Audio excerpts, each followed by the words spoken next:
A pretty common thing people like to do in their gardens when they want to kill the weeds is they will take cardboard, line it across it, heat from the sun, kills the weeds underneath, makes it so that the plants don't have anything to thrive off of that they normally have.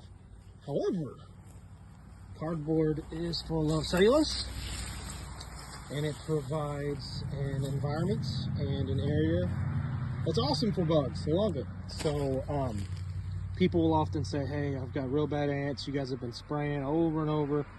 Or, you know, hey, I've got a guy who comes out and the bugs never seem to go away. Why is that? Well, if I had to guess,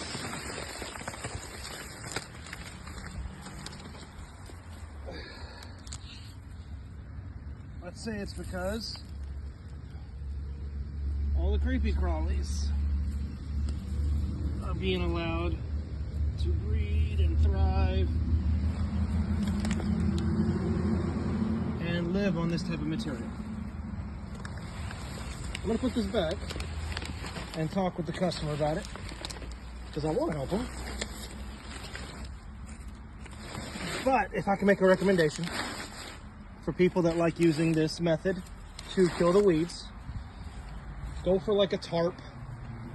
Go for a material that's going to block out the sun, increase heat, kill those weeds, but isn't going to introduce a material that will make it safe and easier for pests to thrive on. So, thanks guys. Weird Bug Guy out.